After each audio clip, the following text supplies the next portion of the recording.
자, 교과서 이제 90쪽을 핍니다.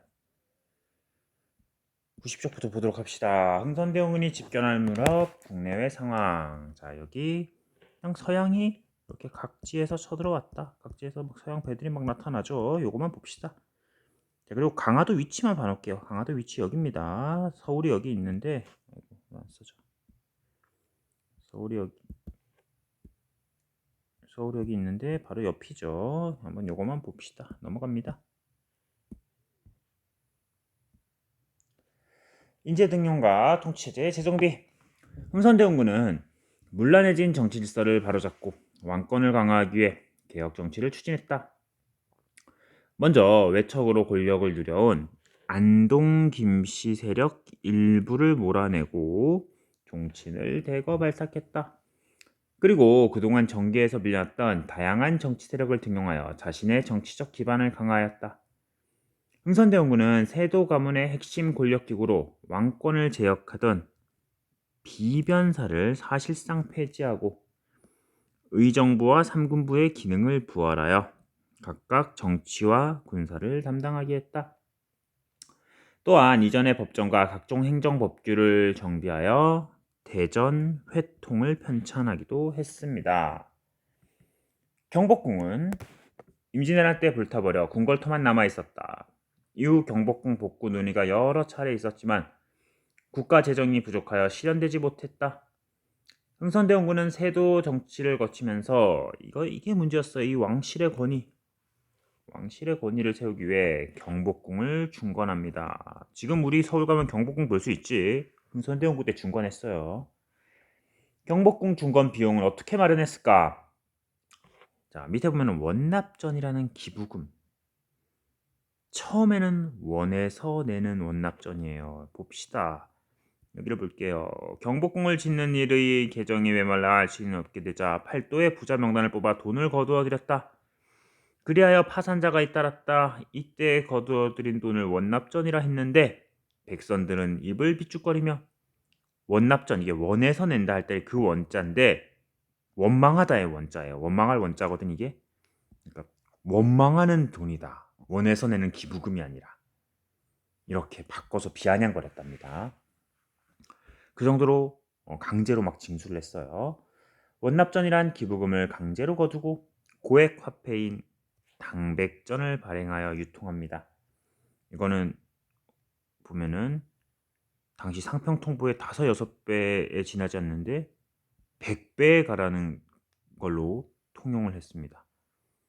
근데 이게 엄청 많이 유통되니까 화폐 가치는 하락하고 물가가 폭등합니다. 이렇게 생각하면 돼요. 너네들이 갑자기 용돈 뭐 한 달에 뭐 5만 원, 10만 원 받다가 갑자기 한 달에 용돈을 1,000만 원짜리 지폐로 받는 거야. 그럼 학생들 지갑에 1,000만 원짜리 지폐가 들어 있으면 다 그렇겠지. 뭐 일반 직장인들이나 뭐 대학생들 다 그렇겠지. 그러면 엄청나게 비싸지는 겁니다. 물가가. 뭐 가서 아이스크림 하나 사 먹는데 아이스크림 2천만 원 뭐 이렇게 되는 거지. 또한 경복궁 공사에 필요한 목재를 확보하기 위해 양반의 묘지름을 베고 토목공사에 백성을 강제로 동원하며, 이것도 알아둘게요. 양반과 백성의 반감을 사기도 했다. 경복궁이 완공된 이후에도 각종 관청과 성곽 수리 등 대규모 토목공사가 계속되면서 국가 재정이 크게 악화됩니다. 다음, 흥선대원군 집권 초기에 철종 말년에 일어난 전국적인 임술농민 봉기로 여전히 사회가 혼란스러웠다. 흥선대원군은 그 원인을 요거 삼정의 문란이라고 보고 이걸 바로잡으려고 노력을 했습니다. 그래서 여기를 볼게요. 먼저 전정을 바로잡기 위해서 양전 사업을 해요. 토지를 다시 재조사했다는 겁니다. 그리고 군정의 문란을 바로잡기 위해 호포제, 여기 밑줄게요. 양판에게도 군포를 거두었다. 마지막 환곡을 바로잡기 위해 사창제, 이거는 자치적으로 운영해서 관리의 수탈을 막았다. 각 마을에 명망 있고 돈 있는 사람들이 운영하게 했어요. 근데 물론 이게 문제입니다. 위에 보면은 개선에 불과한 것으로 수령과 서리의 중과스를 완전히 억제하지는 못해요. 다시 또 시작됩니다. 삼정의 문란은. 자, 다음 서원 정리. 당시 서원은 면세, 면역의 특권을 누려 국가 재정을 악화시켰다. 또한 제사 비용 등의 명목으로 백성을 수탈하기까지 합니다. 흥선대원군은 이러한 폐단을 바로잡기 위해 서원전의 면세 규정을 폐지하고 사액서원을 수령이 직접 주관하게 했다. 나아가 전국의 서원을 47개소만 남기고 모두 없애버렸다. 흥선대원군의 사획 정리는 왕권 강화와 국가 재정 확충에 기여하였으며 유생들의 행포로부터 농민을 보호했다. 그러나 유생들의 반발을 초래하기도 하였습니다. 넘어가겠습니다.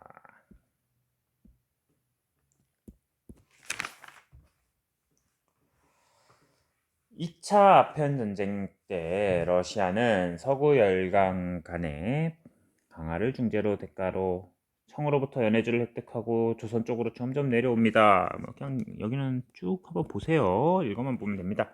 어쨌든 러시아가 내려왔다는 얘기예요. 집권 초에 흥선대원군은 비교적 천주교에 간대했습니다. 그는 선교사의 도움으로 프랑스 세력을 끌어들여 러시아의 위협을 막고자 했다. 그러나 거절했지. 아까 얘기했죠. 선교사들이 거절하면서 교섭은 이루어지지 않았고 천주교를 금지하자는 여론이 높아집니다. 결국 흥선대원군은 1866년 본격적으로 천주교를 탄압합니다. 병인박해예요. 병인박해가 시작되던 해 미국 상선 제너럴 셔먼호가 대동강으로 거슬러 올라와 통상을 요구했다. 자, 얘들아, 대동강이 평양에 흐르는 강이다. 잘 모르더라고 생각보다. 낙동강은 부산이고 대동강은 평양, 서울은 한강. 자, 어쨌든 이 대동강으로 평양에 이렇게 제너럴 셔먼호가 올라옵니다. 근데 거절하죠, 조선이. 우리는 나라의 방침이 개화 정책이 아니다. 못한다. 그렇게 거절을 해버립니다.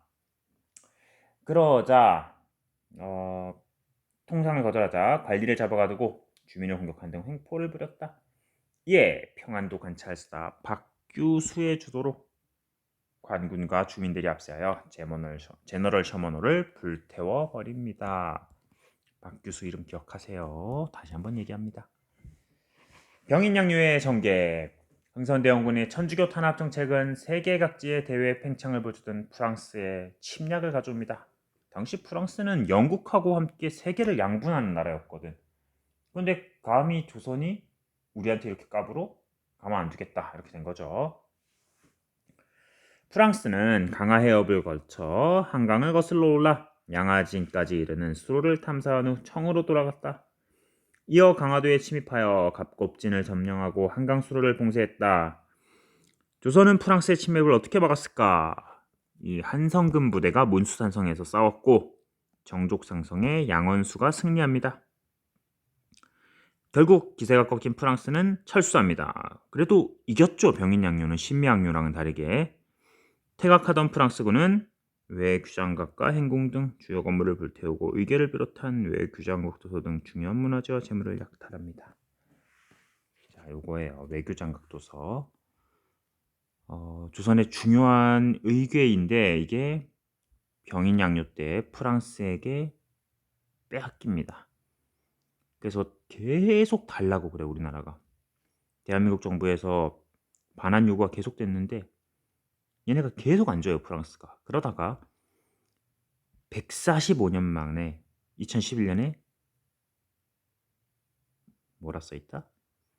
임대 형식으로 우리나라에 돌아옵니다. 반환 못 받았어요 아직. 그냥 우리나라에 와 있긴 한데 프랑스가 빌려준 거예요 우리나라에다가. 우리나라의 의궤를 지네들이 강제로 뺏어가서 빌려주었습니다 우리나라에게. 자, 오페르트의 남영군묘 도굴 사건. 독일 상인 요 오페르트란 사람이 두 차례나 조선에 들어와 통상을 요구했다. 모두 거절당합니다. 그러자 오페르트는 미국인 자본가와 프랑스인 선교사의 지원을 받아 충청도 덕산에 있는 흥선대원군의 아버지 남영군묘를 도굴하려 했습니다. 남영군의 유해를 미끼로 통상 문제를 해결하려 한 것이다. 그러나 이는 주민들의 저항으로 실패했다. 이 사건으로 조선에서는 서양인에 대한 반감이 커지고 흥선대원군도 화가 단단히 납니다. 마지막 쪽입니다. 신미양요의 전개. 미국은 제너럴 셔먼호 사건의 진상을 파악한 뒤 이를 조선과의 통상 수교에 이용하고자 했다. 이후 조선 교섭에 실패하자 강화도를 침입합니다. 미국의 강화도 침입은 어떻게 전개됐을까? 1871년 로저스 제독이 이끄는 미국 함대가 강화 해협에 접근하자 조선군과 포격을 주고받았고 협상이 결렬되자 미군은 강화도에 상륙하여 초지진과 덕지진을 점령하고 광성부도 공격해옵니다. 어제연 장군이 이끄는 조선 수비대가 결사항전을 했지만 미국은 우세한 전력으로 광성부를 함락합니다. 하지만 조선이 계속해서 저항하려 하자 돌아갑니다. 이때 어제연 장군의 그 장수 깃발을 얘네들이 가지고 가요. 미군이 자기네가 이겼으니까 승전했다고 가지고 갑니다. 그래서 미국 그 해군 사관학교에 보관되어 있다가 우리나라에 반환이 됐습니다. 어제연 장군의 깃발이. 척합이 건립. 흥선대원군은 일찍이 병인양요 때 서양 오랑캐가 침입해 오는데 그 고통을 이기지 못해 화친을 주장하는 것은 나라를 팔아먹는 것이며 그들과 교역하면 나라가 망한다라는 글을 반포하여 통상수교에 대한 거부 의지를 강하게 천명했습니다. 흥선대원군은 신미양요가 끝난 뒤 병인양요 때 반포한 글을 새긴 척화비를 전국 각지에 건립해서 문 안 열겠다는 의지를 표명했습니다. 흥선대원군의 통상수교 거부 정책으로 의입니다. 조선은 중국, 일본과 달리 서구 열강의 무력 침략을 일시적으로 저지했습니다. 그러나 조선은 한계죠. 이거는 급변하는 국제정세의 변화를 정확히 파악하지 못해 제대로 대처하지 못합니다. 그런 한계점도 있습니다. 자, 이렇게 흥선대원군 정리를 마쳤습니다. 오늘 좀 내용이 많았습니다. 한 번에 정리를 했어요. 흥선대원군을. 수고 많이 했습니다.